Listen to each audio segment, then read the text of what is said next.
Saudaraku sekalian yang kekasih, dalam sejarah gereja dan dalam fakta kehidupan yang kita lihat, kita jumpai dan juga kita rasakan, ada kelompok-kelompok tertentu yang bersikap tidak ramah terhadap orang Kristen, bahkan memusuhi secara keras dengan dasar, dalih atau alasan karena orang Yahudi juga musuh mereka. Jadi kita ini disamakan atau disejajarkan atau sepihak dengan orang-orang Israel. Saudaraku sekalian, itu fakta yang tidak bisa dibantah. Itu realita yang terjadi. Ada beberapa orang Kristen yang marah dan berkata, apa urusan kami dengan kalian? Dan apa urusan kami dengan orang-orang Yahudi? Saudaraku yang kekasih, sebenarnya sikap kelompok-kelompok ini bukan tidak logis. Bukan tidak logis. Sebab kalau jujur, harus diakui bahwa kekristenan sebenarnya kelanjutan dari sejarah bangsa itu. Kekristenan itu kelanjutan dari sejarah bangsa Israel. Gereja itu kelanjutan dari sejarah bangsa Israel. Harus diakui, ada satu keterkaitan dan keterikatan yang tidak bisa dipisahkan antara Israel dan gereja. Dan itu sangat mutlak. Itu sangat jelas. Itu tidak bisa dibantah. Dan kita harus berani mengakui dan menghayati kenyataan ini. Coba saudaraku renungkan bahwa agama Musa atau Yudaism, yang ajarannya berpijak pada Taurat, dan yang menggunakan Alkitab Perjanjian Lama sebagai kitab sucinya atau kitab sakralnya, yang dianut oleh bangsa Yahudi, itulah yang ditekuni dan dianut oleh Tuhan Yesus. Itulah yang dianut dan yang ditekuni oleh Tuhan Yesus. Ketika Yohanes Pembaptis menolak membaptis Tuhan Yesus, Tuhan berkata, biarlah kiranya kita penuhi semua hukum agama. Kita penuhi apa yang diajarkan Taurat. Kita penuhi apa yang digariskan oleh agama Yahudi atau Yudaism atau agama Musa. Dengan demikian saudaraku sekalian, Yudaism itu bisa menjadi embrio atau landasan awal dari kekristenan. Agama Yahudi, agama Musa atau Yudaism jelas merupakan landasan awal, embrio dari kekristenan. Tidak mungkin ada kekristenan tanpa ada perjanjian lama. Tidak mungkin. Nah, coba kita lihat beberapa aspek. Yang pertama, Allah yang diyakini dan disembah oleh orang Yahudi, oleh orang Israel, adalah Allahnya orang Kristen. Persis. Persis. Jadi Allahnya orang Israel itu Allahnya orang Kristen. Persis. Hanya kita boleh memanggil Tuhan semesta alam itu Bapa. Kalau orang Yahudi memanggilnya Adonai. Artinya Tuanku. Padahal tulisannya bukan Adonai, tapi tulisannya Yahweh. Tetapi mereka menganggap melafalkan kata itu tidak patut atau sakral, begitu kudusnya nama itu, maka mereka menyebutkan dengan sebutan Adonai. Adonai. Yahweh inilah yang kita panggil Bapa oleh Tuhan Yesus Kristus. Bapa kita. Bapa di surga. Itulah yang disembah oleh Yudaism. Kalau orang sering tanya-tanya ya, Allahnya agama ini dan Allahnya agama itu sama enggak? Sulit menjawabnya. Terus terang sulit. Tapi kalau kita ditanya, Allahnya orang Israel dengan Allahnya orang Kristen sama enggak? Persis. Dialah. Dia. Ya. Yang kedua, pertimbangan yang harus kita pahami bahwa kitab yang menjadi pedoman hidup bangsa Yahudi atau agama Yahudi atau agama Musa atau Yudaism itu, perjanjian lama, juga bagian kitab suci kita yang tidak boleh ditinggalkan. Orang Kristen tidak akan mengenal Allah yang benar, tidak akan pernah mengerti hakikat dan sifat-sifatnya tanpa membaca Alkitab perjanjian lama. Orang Kristen tidak akan mengenal Allah yang benar dan proses penyelamatan dalam Yesus Kristus tanpa kitab perjanjian lama. Jadi kitab sucinya orang Yahudi juga kitab suci kita. Persis sama. Sama. Totally sama. Hanya kita memiliki perjanjian baru. Dan perjanjian baru itu menjadi landasan hidup kita. Yang ketiga, orang Kristen maupun orang Yahudi mengaku sebagai anak-anak Abraham. Lewat Ishak. Bukan lewat Ucok atau siapapun. Lewat Ishak. Tidak ada nama lain. Abraham, Ishak, dan Yakub. Ini bukan satu pernyataan yang boleh dianggap sepele loh. Kalau Tuhan menyatakan diri, aku Allah Abraham. Ada lagi Ishak dan Yakub. Bukan aku Allah Abraham. Lalu Allahnya Ucok dan Tumiar. Tidak. Ishak dan Yakub. Tidak ada nama lain. Itu punya makna yang luar biasa pentingnya. Allah Abraham, lalu jangan salah, Ishak dan Yakub. Sebab Yakub namanya diganti Israel. Sama-sama mengaku keturunan Abraham dari Abraham, Ishak, dan Yakub. Nah, saudaraku sekalian yang kekasih, saya harap kita mengerti jalan-jalan daripada keselamatan atau sejarah kerajaan Allah ini. Ya. Tuhan merancang keselamatan yang agung. Dan itu dijanjikan kepada Abraham. Dari keturunanmu semua kaum di muka bumi memperoleh berkat. Pasti berkat khusus. Nggak mungkin berkat umum. Sebab kalau berkat umum, bukan hanya Abraham yang bisa mewariskan kekayaan jasmani atau kekayaan duniawi. Banyak manusia di dunia ini juga mewariskan kekayaan-kekayaan duniawi yang tidak kalah banyaknya dengan Abraham. Ingat ini. Jadi kalau fokus kita memandang Abraham itu salah, itu sesatnya bukan main. Sesat sekali. Jadi ketika jemaat disuruh angkat tangan terimalah berkat Abraham, dalam bayangannya berkat jasmani, itu menyedihkan sekali. Pasti ini orang-orang tidak mengenal kebenaran. Pasti tidak mengenal kebenaran. Pasti sesat nanti kalau tidak disadarkan. Sebab berkat Abraham di sini adalah keselamatan dalam Yesus Kristus. Dari keturunanmu Abraham, semua kaum di muka bumi ini beroleh berkat. Kalau bayangan kita berkat jasmani, itu bodoh sekali. Sebab bukan hanya Abraham yang bisa mewariskan kekayaan. Banyak tokoh-tokoh di dunia ini yang bisa mewariskan kekayaannya. Dan selama ini kita toleransi terhadap kesalahan itu. Salah. Kita tidak boleh toleransi. Itu kesalahan yang harus diidentifikasi sebagai fatal.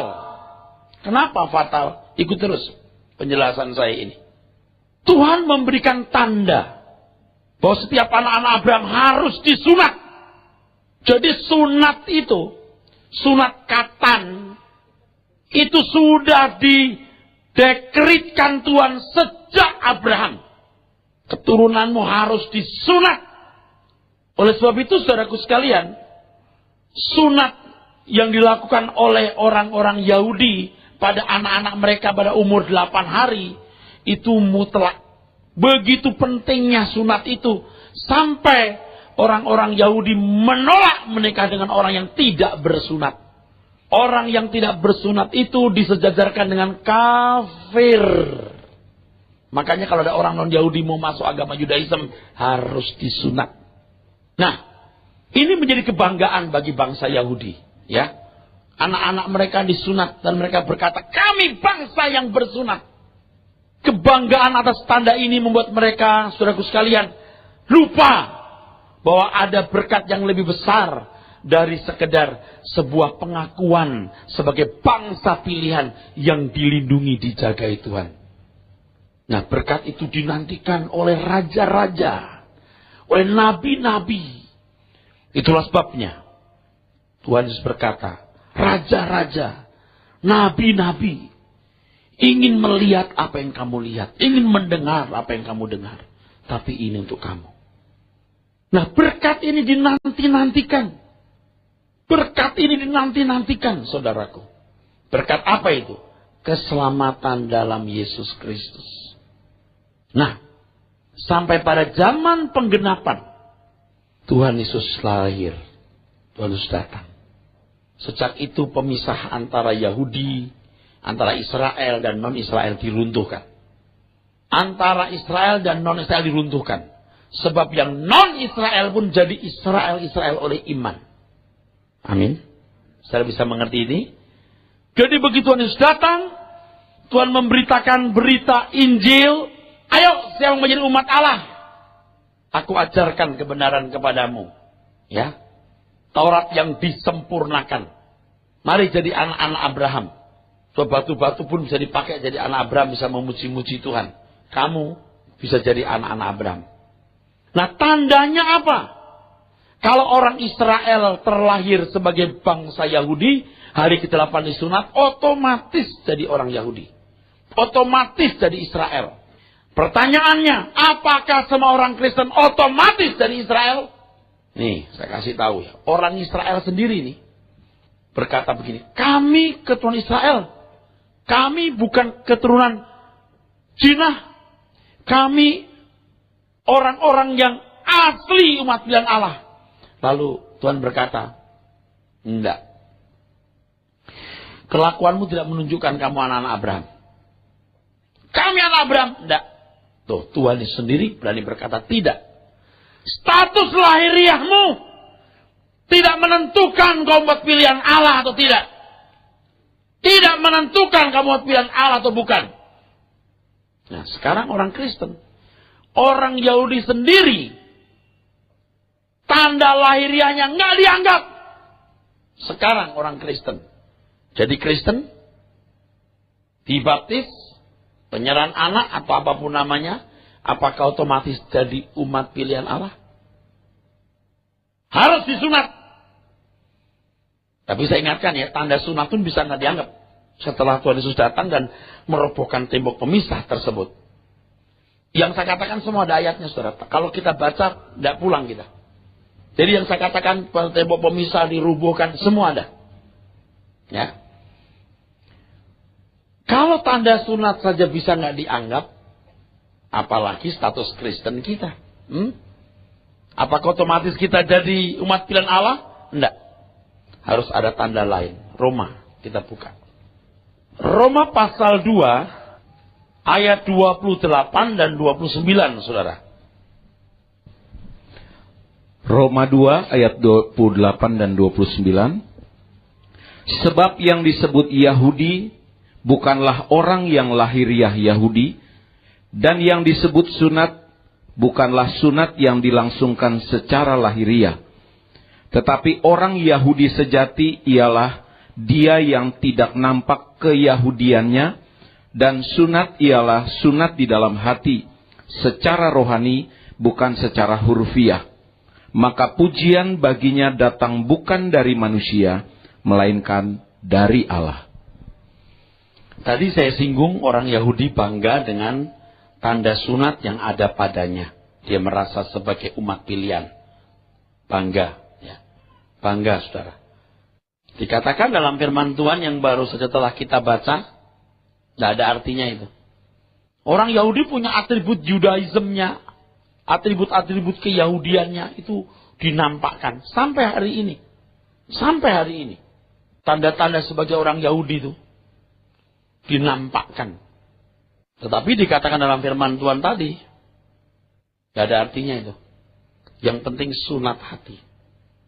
Sunat hati yang apa? Dikatakan Tuhan apa? Yang berharga. Coba diulang kalimatnya, 29. Tetapi orang Yahudi sejati ialah dia yang tidak nampak keyahudiannya, dan sunat ialah sunat di dalam hati secara rohani, bukan secara hurufiah. Maka pujian baginya datang bukan dari manusia, melainkan dari Allah. Yang berharga di mata Tuhan sehingga Tuhan pun memberi pujian. Kalau orang Israel, pujian bagi dirinya sendiri oleh manusia. Kalau ini oleh Tuhan. Coba, sunat macam apa itu?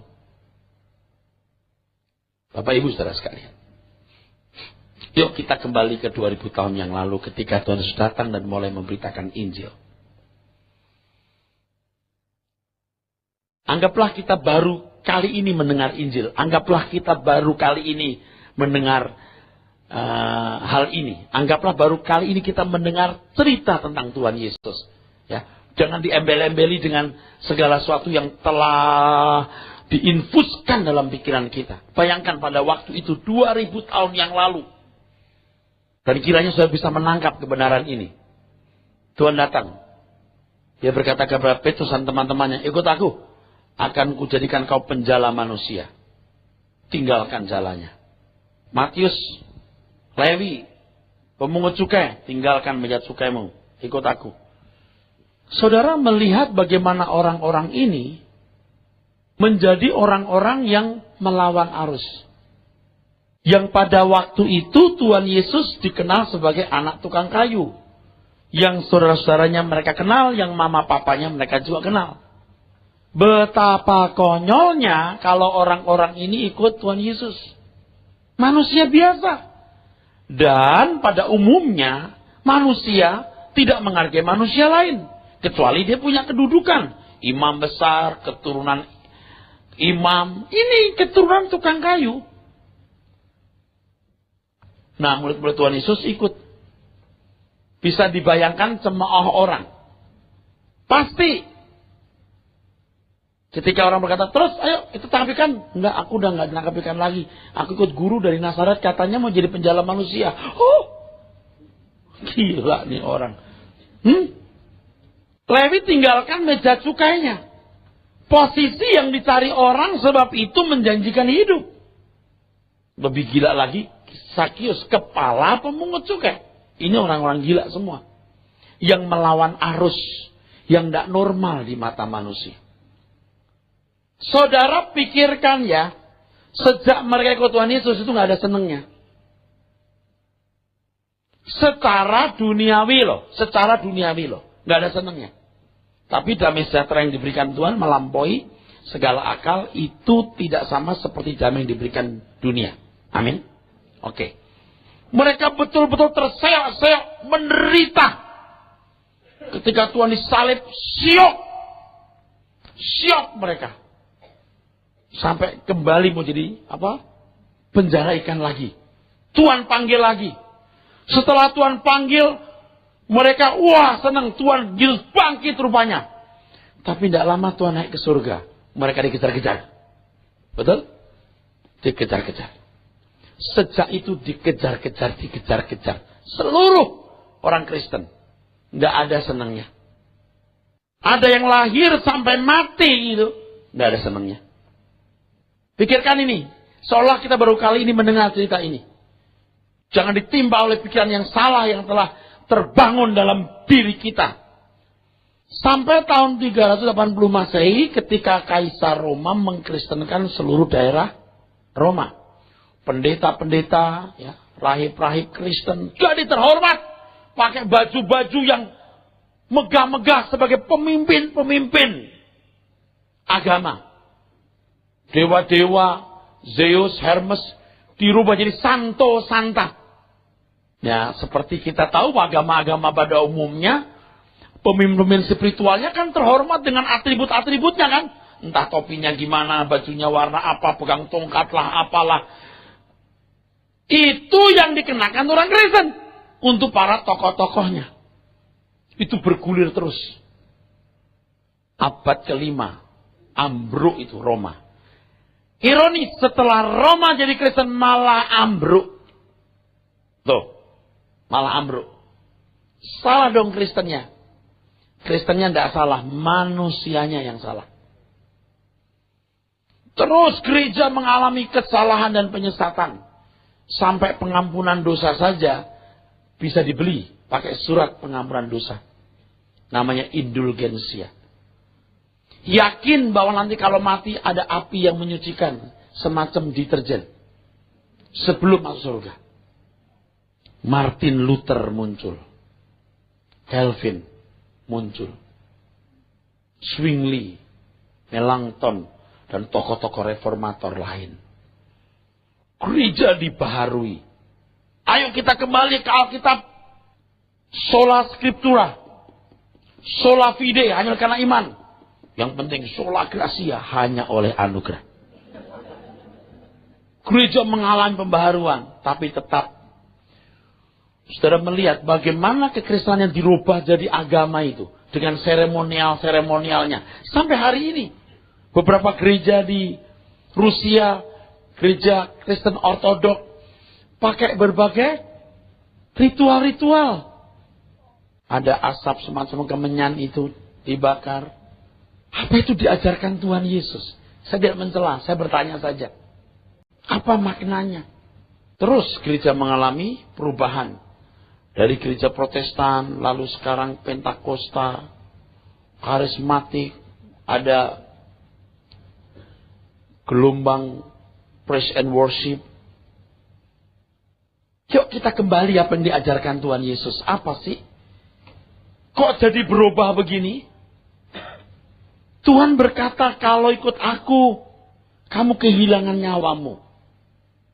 Bapa di surga telah merancang keselamatan. Dan itulah sebabnya Bapa memanggil Abraham dan menjanjikan dari keturunanmu semua kaum di muka bumi akan beroleh berkat. Berkat apa itu? Berkat keselamatan. Bagaimana menerima keselamatan itu? Nah, Paulus menulis dalam suratnya dengan tulisan dari perspektif seorang pengikut Kristus. Wah, kita lihat jelas bagaimana kehidupan atau sosok pengikut Kristus itu. Kalau Tuhan Yesus tegas berkata, serigala punya liang, burung punya sarang, anak manusia tidak punya tempat meletakkan kepalanya. Ikut aku. Lihat itu. Biar orang mati menguburkan orang mati. Ikut aku. Kamu mau membacak, menoleh ke belakang, tidak layak bagiku. Itu yang diajarkan Tuhan Yesus. Memang fondasi awal dan embrionya perjanjian lama. Tapi jangan berhenti di perjanjian lama.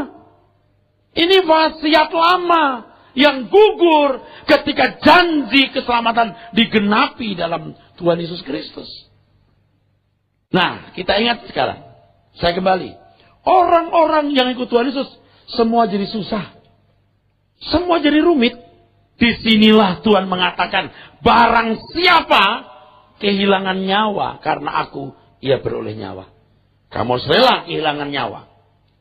Nah, sunat di sini sebenarnya maksudnya apa? Sunat itu, ya, tindakan yang dilakukan menyakiti bagian tubuh di mana klimaks kepuasan bisa dicapai. Bagian yang paling bisa mencapai kepuasan, bagian itu yang dilukai.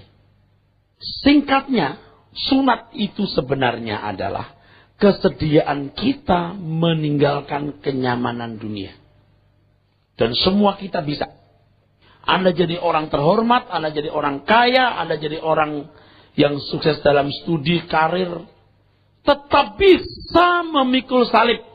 Tetap bisa meninggalkan kenyamanan. Dan menemukan kenyamanan lain, yaitu damai sejahtera yang melampaui segala akal yang Tuhan berikan. Wah, kalau orang kaya mana bisa Pak meninggalkan kenyamanan? Bisa kalau dia mau. Orang terhormat jadi gubernur atau menteri, tetap bisa kalau dia mau. Misalnya saudara jadi wali kota. Gaji berapa wali kota? 15 juta? Berarti tidak mungkin dong bisa naik mobil kelas 16 juta. Naiklah mobil minibus. Orang ketawain, tidak apa-apa. Tapi Anda pasti tidak korupsi. Tapi kok bisa naik mobil yang harga 1 miliar, Pak? Coba dihitung gajinya berapa, orang tuanya siapa. Kira-kira berdua dari mana? Hitung aja. Dagang nggak? Enggak. Kok bisa? Dari mana? Ah, udah dijawab sendiri itu. Kalau seorang anak Tuhan, Anda mesti menolak suap. Mesti menolak korupsi. Walaupun jadi miskin. Gimana Pak kalau kita berdagang, Pak? Kita jujur, tapi kita punya uang miliaran, ratusan miliar. Tetap bisa meninggalkan kenyamanan dunia. Dengan cara apa? Membagi hidupmu bagi orang lain. Ini paling menyakitkan. Tetapi ikut Tuhan Yesus harus begini. Bukan berarti lalu saudara jadi miskin atau tidak boleh pakai mobil mewah. Kalau saudara punya bagian mobil mewah, pakailah itu. Tapi saya kasih tahu, ingat ya, damai sejahtera kita bukan karena mobil mewah. Dan kita tetap dalam pimpinan Roh Tuhan. Sehingga kita mengerti berapa bagian yang boleh kita pakai atau kita gunakan dari seluruh harta Tuhan yang dipercayakan kepada kita. Tidak boleh pakai suka-suka mestinya. Di sini butuh motivasi hidup yang benar, yang pertama. Yang kedua, kecerdasan menggunakan semua keberhasilan yang telah kita raih. Selama ini kita bicara soal sunat hati. Maksudnya apa? Kalau saudara membaca Yohanes pasal 6, kenapa orang kemudian meninggalkan Tuhan Yesus? Nggak tahan dengar ucapannya. Ketika Tuhan berkata, dagingku benar-benar makanan dan darahku benar-benar minuman. Wah, ini versinya nggak sama seperti versi kita. Kita mah maunya Tuhan Yesus dari juru selamat kita yang mengusir orang Romawi, lalu kita bisa nyaman di dunia ini. Tidak. Tuhan berkata, kamu bukan dari dunia ini. Jelas nggak, saudara? Jadi ikut Tuhan Yesus itu jadi nyentrik. Tapi ingat pesan saya, kita harus selalu berusaha untuk kelihatan sama. Dalamnya beda. Jangan kelihatan kita beda, dalamnya sama. Ingat ini. Begitu ikut Tuhan Yesus, itu menyusahkan. Tapi sampai tingkat kita bisa susah itu. Tapi ingat ya, damai sejahtera melampaui segala akal diberikan. Kita bisa sampai tingkat susah itu, stadium itu bisa kita raih. Ketika kita belajar Injil, kebenaran firman Tuhan yang murni. Sebab kebenaran firman yang murni itu menyakitkan, saudara. Melukai, bahkan bisa membunuh. Nah, ketika kita teladani Tuhan Yesus, maka spirit yang dimiliki Abraham sebagai musafir di dunia ini, yang ketaatannya unconditional, tak bersyarat kepada Bapa di surga. Iman itu berarti tindakan. Iman itu satu kesepakatan dengan Tuhan bahwa dia bersedia melakukan apapun yang Tuhan perintahkan tanpa membantah. Maka iman yang sama kita miliki, taat kepada Tuhan Yesus Kristus. Jiwa musafir yang dimiliki oleh Abraham, kita miliki. Itu berkat. Jadi kalau sampai orang bisa punya jiwa musafir seperti Abraham, berkat itu baru sampai ke tangan orang itu. Beri kemuliaan buat Tuhan. Lalu sekarang orang berkata, berkat Abraham, berkat jasmani, musafirnya hilang. Sesat. Sesat itu. Berkat Abraham itu ketaatannya itu loh. Yang oleh karenanya bisa lahir Mesias, juru selamat. Yang merenggut kita tangan kuasa gelap. Dan melatih kita hidup seperti dia hidup. Ikut aku, berarti ikut jejakku. Sakit itu sunat namanya. Itu sunat yang benar, saudaraku. Kalau orang barat dengar khotbah saya udah nggak masuk. Udah nggak masuk, Pak. Orang-orang Indonesia yang frustasi nggak bisa hidup nih. Nah, orang-orang duniawi, Kristen duniawi, dengar khotbah itu juga nggak masuk lagi. Apaan sih? Kristen macam apa? Kristen yang diajarkan Tuhan Yesus. Tepat seperti itu. Itu yang diajarkan Tuhan Yesus. Ini tidak mengurangi saudara giat kerja cari nafkah ya. Nggak mengurangi itu, saudaraku. Kalau orang Yahudi otomatis jadi apa? Umat pilihan Allah, anak Abraham. Tapi begitu zaman penggenapan, status lahiriahmu nggak ada artinya. Kamu harus terima juru selamat Mesias. Versinya, bukan versi kamu. Nah, untuk orang Kristen, nggak otomatis jadi umat pilihan. Sunat. Sampai kita taat seperti Abraham taat dan punya jiwa musafir seperti Abraham punya jiwa musafir. Dan kalau orang sampai tingkat punya jiwa musafir, berarti berkat yang dijanjikan itu sampai ke orang itu. Jadi kalau Anda belum punya karakter atau naluri musafir, Anda belum dapat berkat Abraham. Nah sekarang kalau ditanya, angkat tanganmu siapa yang mau dapat berkat Abraham? Mulai nggak berani angkat tangan. Kalau mengerti kebenaran ini, diajarkan kebenaran ini, lalu ditanya, siapa yang mau mendapatkan berkat Abraham, angkat tangan. Nggak berani angkat tangan. Mau jadi musafir.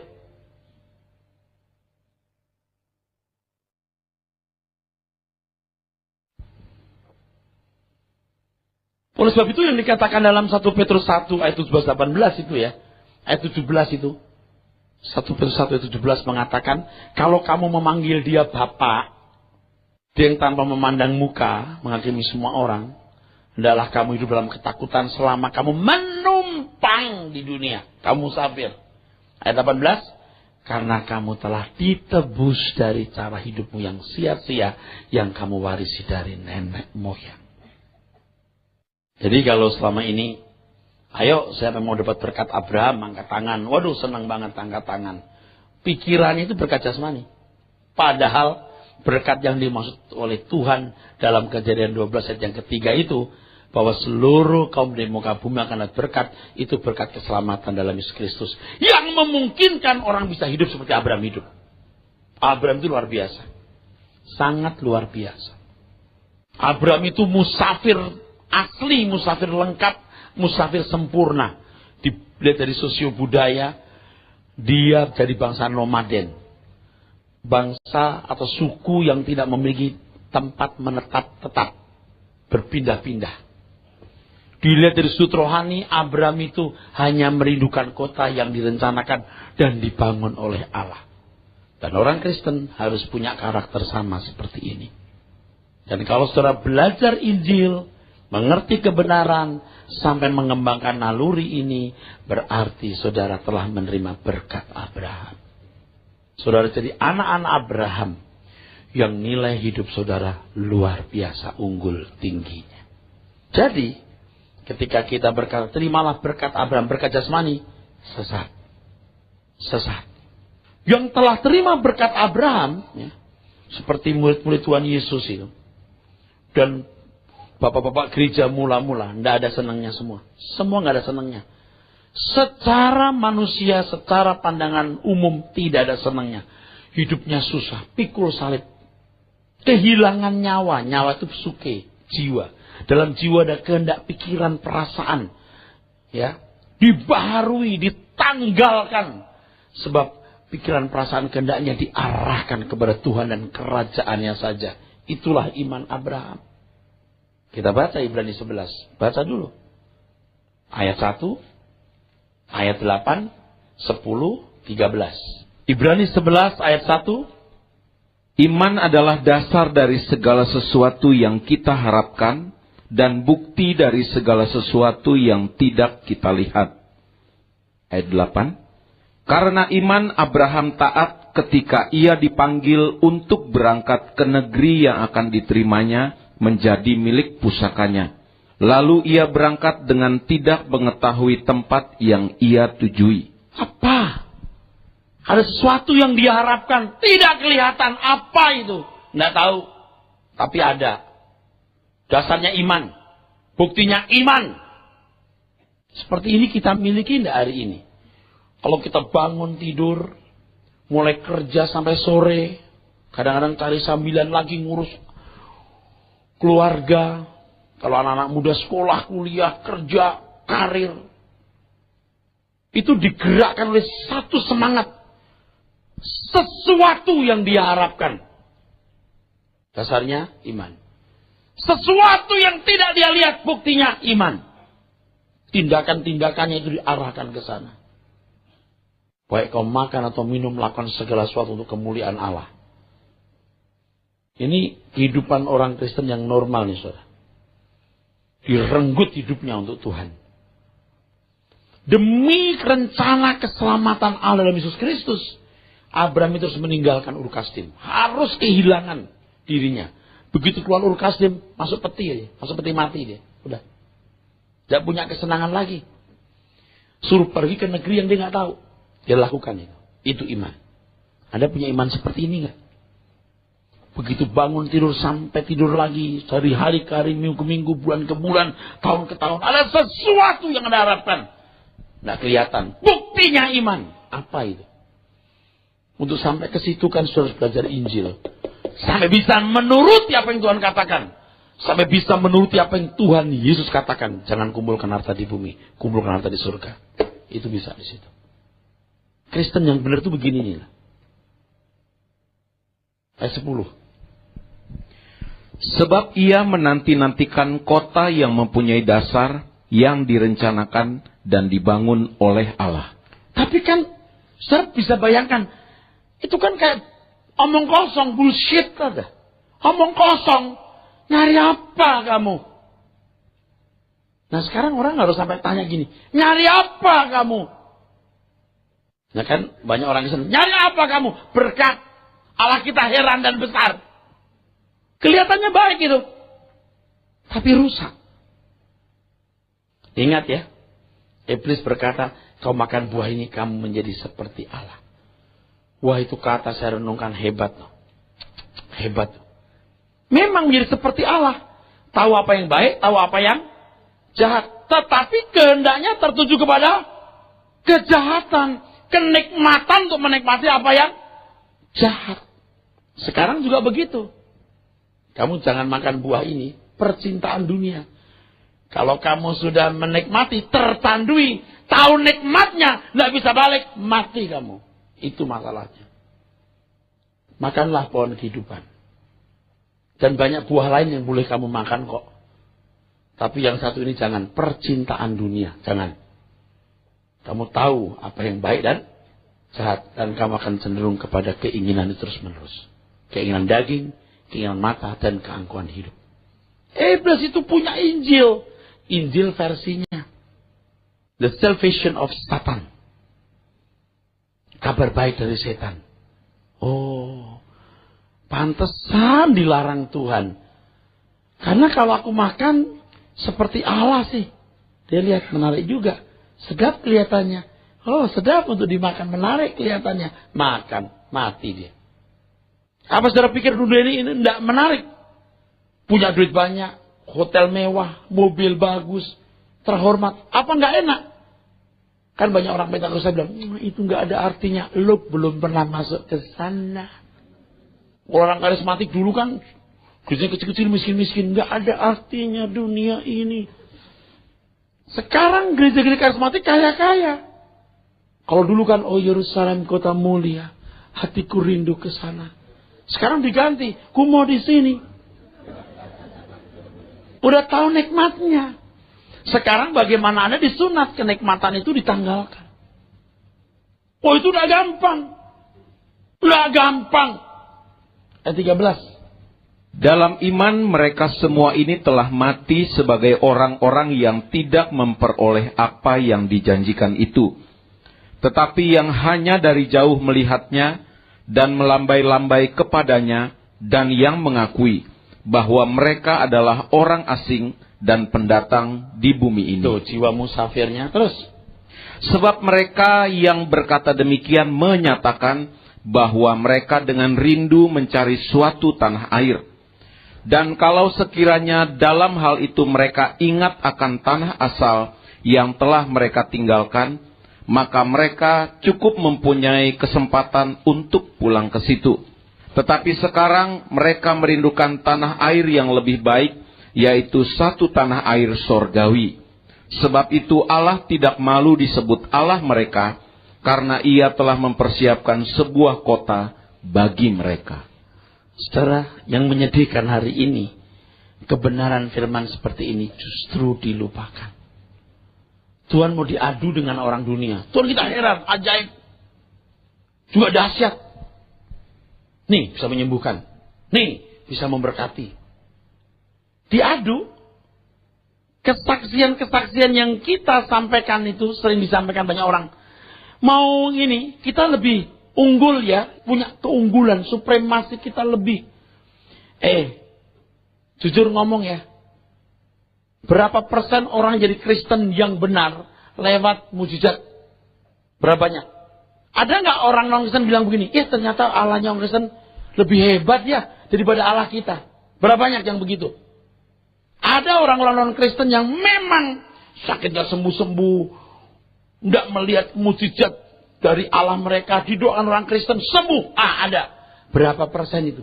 Dibanding dari sekian banyak mereka yang punya pengalaman, Allah mereka juga hebat. Allah mereka juga sakti. Saya bukan tidak setuju mujizat, sangat setuju. Tetapi kekristenan kita ini tidak boleh berangkat dari hal tersebut. Itu Tuhan juga bikin mujizat sangat situasional. Kok begitu Pak? Iya. Sebab kalau Tuhan itu tidak membuat mujizat, siapa yang mau percaya bahwa dia berasal dari Allah? Karena Tuhan Yesus membuat mujizat, maka Nikodemus pun mengakui tidak ada yang bisa buat begini kalau bukan dari Allah. Betul? Nah, kita orang Kristen hari ini udah enggak usah begitu dong. Yang kamu tabur kamu tuai. Kerja keras, jaga kesehatan, diberkati. Itu mah gampang. Yang sulit adalah memindahkan hati kita di kerajaan Tuhan. Itu yang dipelajari. Sekarang dirubah nih. Gereja dari tempat solusi menyelesaikan masalah-masalah begitu. Untuk membuktikan Allah itu besar. Buktikan Allah itu dahsyat. Tuh. Kelihatannya benar. Akhirnya diselewengkan. Ini bahaya sekali, saudara. Nah, saudara bisa memahami apa yang saya katakan ini kalau saudara belajar firman sampai level tertentu, memahami dengan benar baru berkata, iya. Kalau enggak, Anda pasti ragu-ragu.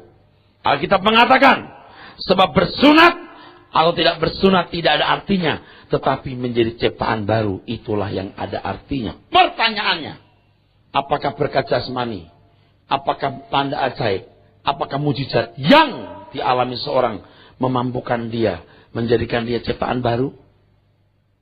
Itu masalahnya. Sunat gak bersunat gak masalah. Yang penting ciptaan baru. Apa ciptaan baru itu? Ketika seseorang rela kehilangan kenyamanan hidup.